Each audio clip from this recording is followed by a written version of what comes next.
Hey everybody, Tactical Minuteman here. Got another little update video for you. I wanted to go over kind of a few things that I've done as far as my loadout gear goes and my AR-15s. One of the things I've done, you guys seen this AR-15 if you've checked out my other videos. This is a Palmetto State Armory AR-15, and originally I had a CMMG lower on this, and I came across the deal where I could get a Palmetto State Armory lower to match the upper, and so I've changed this out. I've gone ahead, I've still kept my PRS stock on here, and everything, all my plastic parts are in foliage green, and I went ahead and took the forward grip off of this because it just seemed like it was just getting in my way, and I tried running it several times with the forward grip and I just couldn't get it to work well, so I took it off. I've got my bipod mounted on here, and I also changed out to a standard A2 front sight.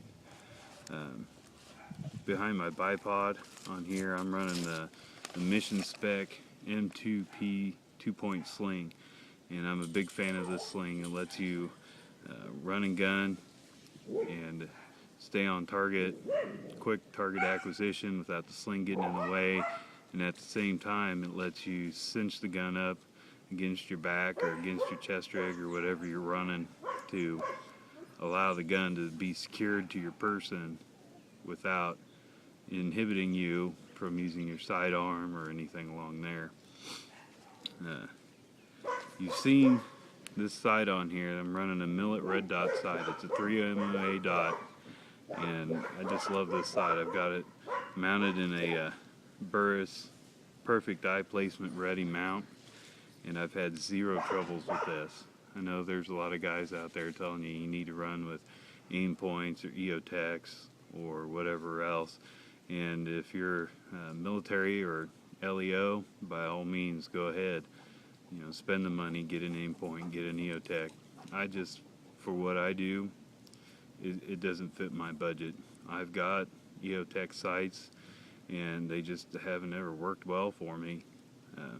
The one sight I do have that I do like is an ACOG, and it's a 4x32 ACOG. I've got it on another AR I'll do another video on, and I'm sure a lot of people are asking, well, if you've got the ACOG, why don't you have it on your main weapon? And quite frankly, I just don't like to run magnification all the time. I don't like having to rely on being able to acquire a target with a 4-power scope. And a lot of you probably are looking at this going, well, it looks like you're running a magnifier on there. And yes, I am. The magnifier that I'm running is a 7-power Sightmark. And I know a lot of people are going to disagree and think that Sightmark's trash or whatever else. I picked up this 7-power magnifier for $89 on scopestop.com, and this magnifier has been wonderful. It's not going to have the super clarity that an EOTech or an aim point magnifier is going to have, but it's enough where you'll be able to do facial recognition at 200-300 yards. You know, it gives you a good sight picture. It stays in line with the red dot. It comes with the 30mm ring mounting on here, and I really like it. It really allows you to run with a good sight picture at long distance targets, and for doing close quarters or short range stuff, I only put it on there tight enough with my gloves so I can take it off without any problems at all and run with the straight red dot. Still got my Magpul backup irons on here, co-witnessed with the red dot sight. I sight in my ARs for 50 yards. With the ammunition that I'm running, sighting in at 50 yards gives me a bullet impact equal at 50 as it is at 200.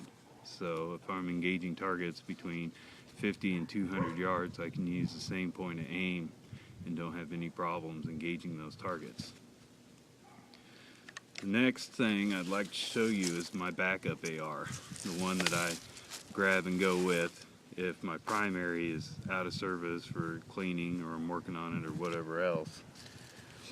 And this one is my backup. This is an 18-inch barrel AR 223. I'm running a Bushnell Trophy red dot sight on here. This Bushnell Trophy red dot is a great optic if you're looking for something that's affordable, which is one of our principles here at the Tactical Minuteman. I paid $100 for this red dot sight off of scopestop.com, and it's an amazing sight. I'm running this AR again with a PRS stock because, and I know you guys are saying, well, you're kind of contradicting your own philosophy of running cheap. The PRS stock is something that I just enjoy using.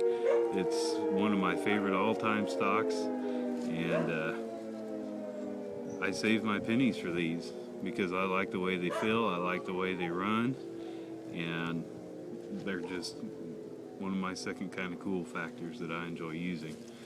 Got the Magpul grip, still got Magpul backup iron sights, co-witness with the red dot. I'm running a YHM Diamond rifle length handguard on this quad rail. Got a low profile gas block in there, Spikes Tactical A3 upper, CMMG lower, forward assist button. And I know a lot of people out there are going, well, what do you need forward assist for? Well, honestly, you don't until you need it. And that's why I always get forward assist on my uppers, because I believe in being prepared. And there's going to come a time, especially if you're running reloads, where you're going to have a piece of brass that wasn't resized quite right or some other malfunction. That's your first step you're going to take, is to slam that forward assist, try and get that bolt seated so you can stay in engagement. The barrel on this is a 1-inch diameter Schillen custom match grade barrel. Normally I would not run a barrel this heavy on a quick access gun, but I got a really good deal on this rifle, and this barrel is extremely accurate. Like I said, it's a match grade Schillen barrel. I can very easily take 300 and 400 yard shots with this gun without any problems at all. Like on my primary, I'm not running the forward grip. I had one on here and tried running it on this gun, and just like my other one, it just didn't work, so I took it off. The one commonality on grips on these guns that I do use is this Fab Defense magwell grip. I really enjoy these grips. You know, when you're running an AR, it's very common, it's very convenient to grab right on the magwell to come up and get in sighting positions. And that's why I put these grips on here. It's got the molded finger grooves on here, and it's just overall very comfortable when you slide your hand up here to be able to come up into a firing position, rock and roll. I've got a mission spec 2-point sling on this gun as well. I just really like these slings. They are a little pricier than most. I think these were running $49 on Joe Bob Outfitters, and they're very tough. They work well. They're just a great all-around addition onto the rifle. So this is my secondary weapon, or switching it over to primary if I've got my primary weapon out of the game because of modifications I'm doing, or switching sights out, or other things that I'm doing for my YouTube channel here. All black, kind of nice. So the next thing we want to go over is our loadout gear. What I've got on right now is a TAG, or Tactical Assault Gear chest rig. I've been running this chest rig for about 6 months now, and have had really good luck with it. TAG gear, it's military spec through and through. This is 500 denier corduroy. All the MOLLE specs on it meet military specs. The one thing that I read about these TAG chest rigs before I purchased one was that the magazine retaining elastic bands fit really tight. And when I've got this one, I bought it brand new from a guy off of eBay. Saved myself some money, of course. and they fit extremely tight, but I found that you could rotate these rubbers around to where the knot is and just use your fingers and tighten those knots up, and it gave you just enough excess pair of stretch cord to be able to get those magazines in and out without any problems. You can take it, slide it right off, pull your magazine straight out, no problems. Same way putting them back in where you're loading up. Flips on, easy breezy. So the tactical assault gear chest rig I bought off eBay. This is the Gladiator model. It does not have the chest panel. It does have the built-in hydration on the back. I got my hydration hose coming out here. I keep a few things on my chest rig. I run it pretty light right now. I've got my mag light, my mini mag light that I'm running over here. I've got a knife, which we'll get to in a minute, and I've got a Sharpie over here that I use to mark up different things, whatever I'm running. My knife, I'm running a camless M3 trench knife. I know a lot of people think that you need big blades, a lot of people think you need folding blades. In my opinion, in running in the fields and out running and gunning, playing, whatever not, I like to have a fixed blade knife. And this camless M3 trench knife is one of my all-time favorites. This has a full sharpened blade on the bottom and a half sharpened blade on the top. It's very lightweight. It's got leather washer grip on it, solid steel pommel, solid steel cross guard, and it's just built really well.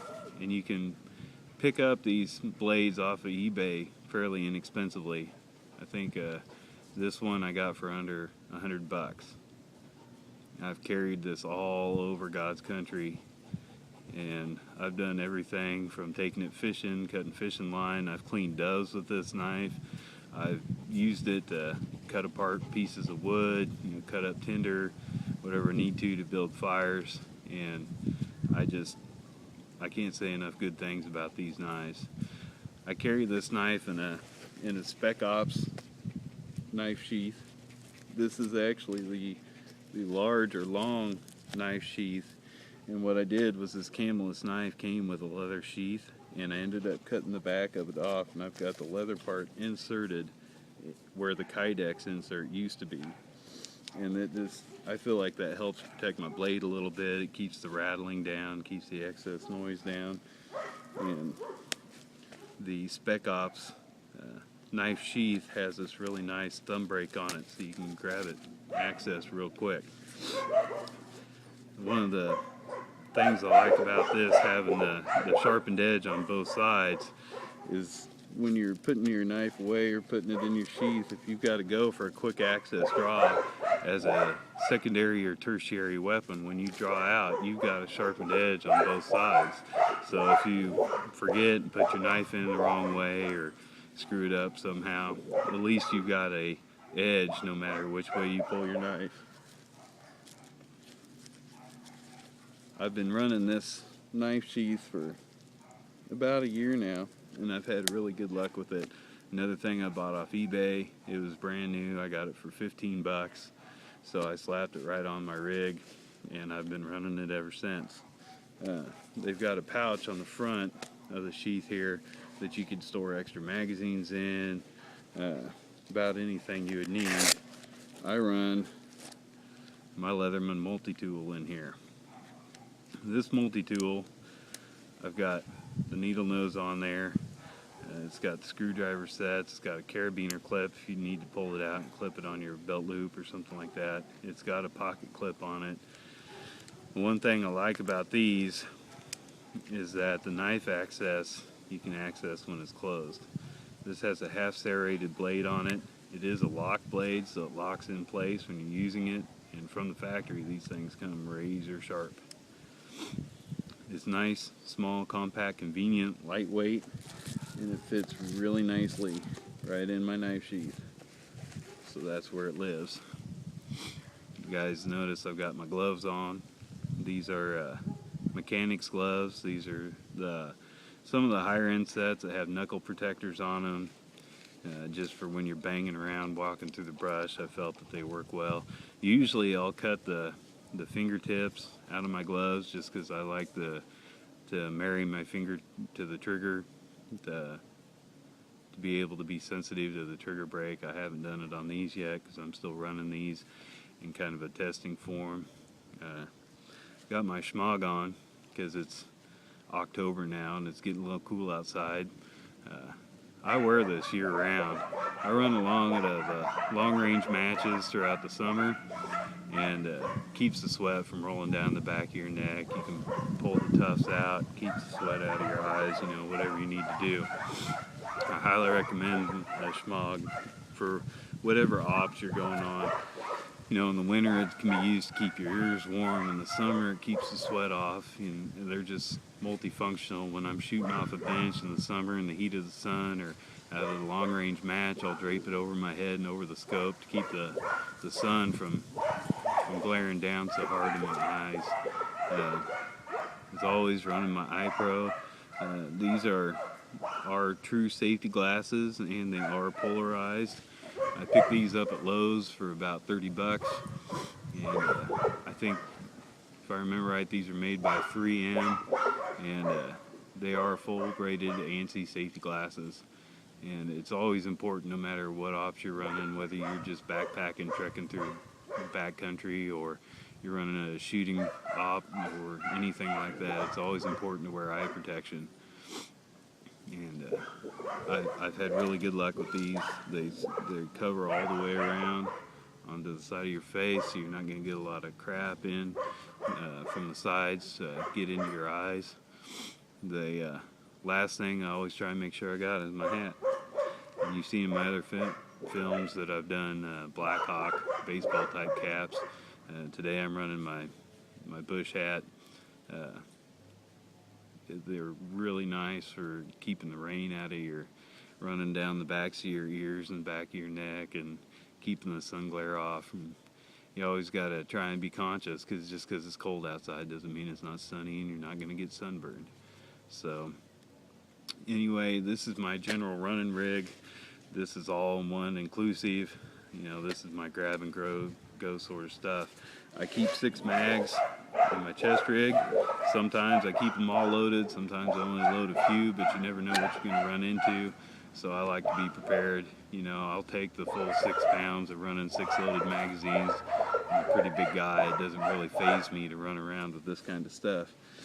So I run 6 loaded mags, my knife, my Leatherman tool, Sharpie, flashlight, and that's my basic grab and go gear.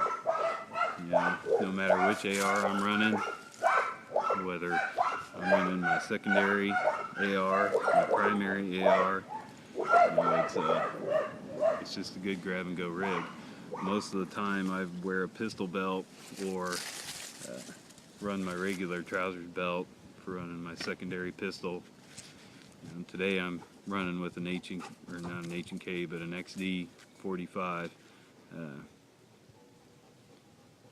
The XDs, I'll have to do a separate review on this. What a great handgun. I can't say enough good things about those. One more thing I should probably point out, using my primary weapon, you know, a lot of people are going to be looking at the magnifier. Well, what are you going to do with it? Well, in the center pocket here, I've got a Velcro closed pouch. When I take my magnifier off, it goes right in there, and I'm ready to go. And I run with my magnifier in here, so if I ever need it, I've got it. Run with my straight red dot. So you have a quick update video on my loadout gear, my ARs. Hopefully we'll be out at the range soon to get some running and gunning and done, but I'm glad you guys stopped by, check out the video, check out the ARs, and we'll have some more goodies coming up in the future. Thanks for watching.